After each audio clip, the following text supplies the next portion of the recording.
Yo, what's up everybody, Noizeeh here from Method's Fortnite team. The purpose of today's video is to show you guys where to drop depending on your own playstyle. The importance of where you drop is larger than you might think. The first part of the match dictates the rest of the game, but there are various playstyles depending on what kind of player you are.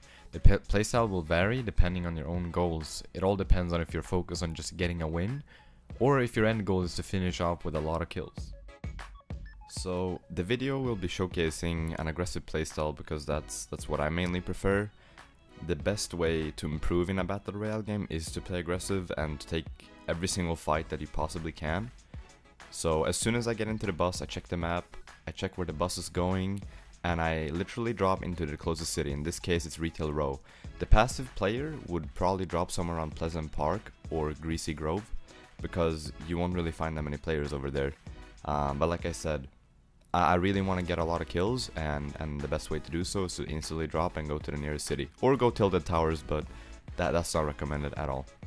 So you want to get as low as possible with the parachute, and you do that by flying over low terrain. So you don't want to fly over mountains or anything like that. And yeah, as you can see, I pulled my parachute earlier than everybody else, and I instantly scout for a weapon. I see something glowing, and it turns out to be a shield potion, but that's fine. As soon as I grab the shield potion, I go to the nearest weapon spawn. This guy just jumps down, he doesn't do anything. And I get a shotgun right here. And with this, I instantly go for the closest players. I hear somebody open a door, and I see a guy jumping around. I kill him, and then I get the second kill. Alright, so these two kills give me enough space to work around with. And I also hear a chest, so I pop my potion, and I grab the chest. And now I'm just hunting for kills. That is literally the best way to improve, and that is probably the best way to play aggressive as well. As soon as you see a fight, you engage no matter what. It's also the best way to learn, because if you were to die early on, or to a kill that you push on, you instantly learn from your mistakes. You just rewind 30 seconds in your head, and you ask yourself, what just happened? Where did I go wrong? And there's always an answer. On my way, like, I just farm materials. I make sure that I have something to build with, because building is extremely important. That is also something that we will go over in a future video, so stay tuned for that as well. And yeah, I'm just literally chasing kills, going for everybody I see, no matter what. Another thing that playing super aggressive at the start does for you is that you don't necessarily have to loot a lot. You just grab the weapons that you get at the start, and then you basically snowball from there. You let everybody else loot for you, and then when you get the kills, you get their loot. So you just get stacked by getting kills, so you're just snowballing. And gaining loot by killing players is also it's good for another reason as well. You basically learn loot spawns as you go. Since you're hunting a lot of players, you're bouncing between houses, between areas where there are weapon spawns and chest spawns. If you want to be more of a passive player, it's way better if you already have experience in most of the cities or the areas in the game, because you don't want to waste time looking for weapons or looking for chest spawns or whatever. You want to know where they can potentially spawn, and the best way to learn them is by playing aggressive and just going for everything you see.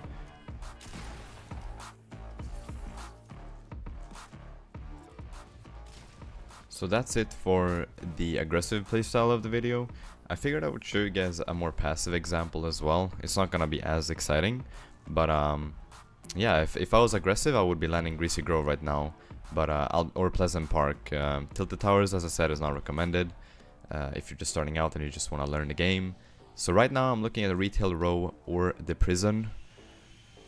The prison being more south of Retail Row. It doesn't really say anything on the map. So I'm just waiting. As you can see, everybody's just dropping Tilted Towers or around the Greasy Grove or Pleasant Park. We're gonna skip out on that because we're gonna play passive. I'm gonna try stretch. I'm going to stretch towards the prison, but I'm also gonna keep an eye on Retail Row. You're going to see me pull my parachute here in a second, and I'm quickly gonna look at Retail Row and see if there is any players going there.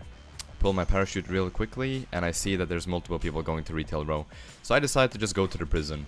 The prison is really far away from anywhere where the bus was going. One thing that is important as well, if you're going to play passive, or aggressive actually, is keeping track of where the bus went, because along that line there's going to be players throughout the match. But yeah, I'm just going to the prison right here. Gonna try to loot as quickly as possible. Gonna try to get a couple of weapons, some shields.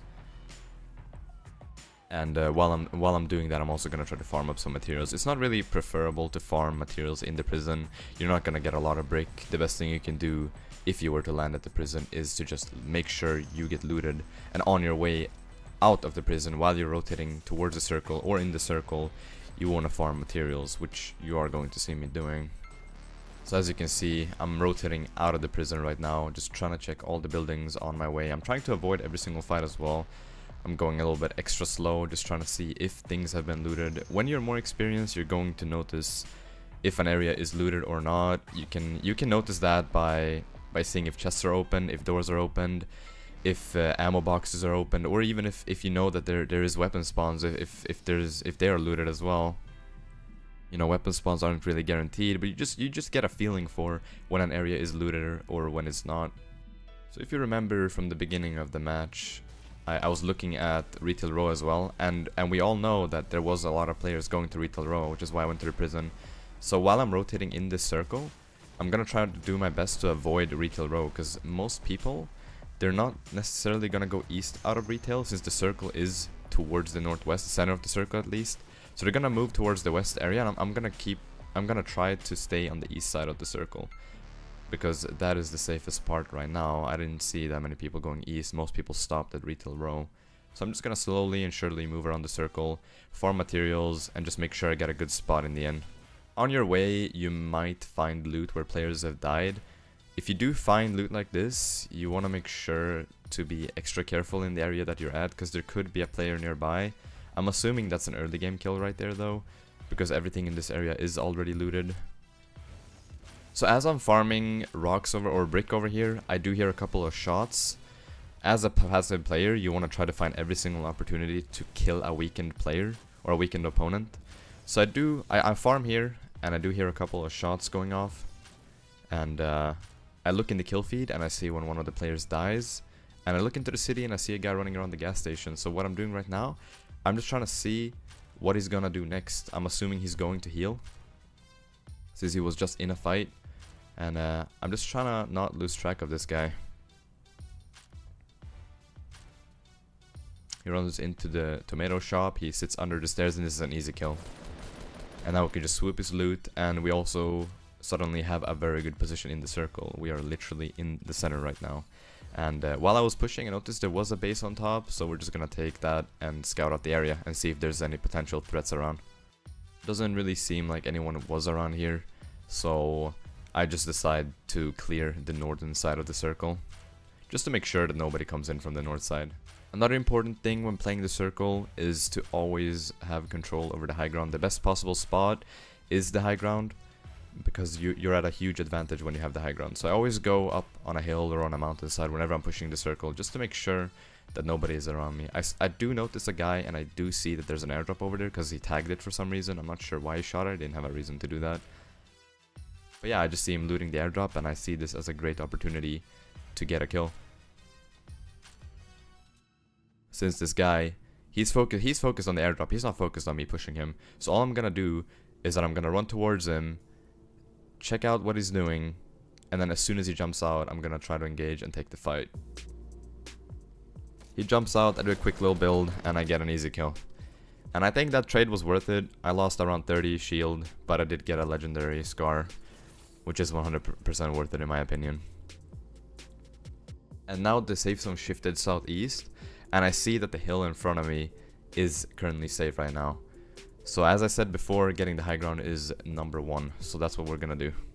I build a little base, I scout out the area, and now we just play the circle. We just wait for the circle to move, we wait for players to engage each other, and then we take the fights that we absolutely have to take.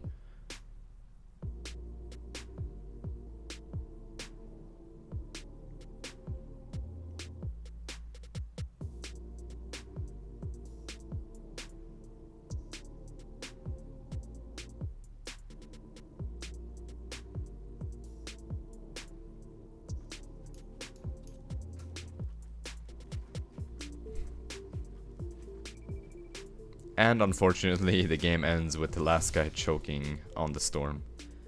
But yeah, that's a passive playstyle right there. So that sums up the video. Thank you all for watching. Hit that like button if you enjoyed. You can find me on twitch.tv/Noizeeh or twitter.com/NoizeeRuns, and make sure to subscribe to not miss out on any exciting method content.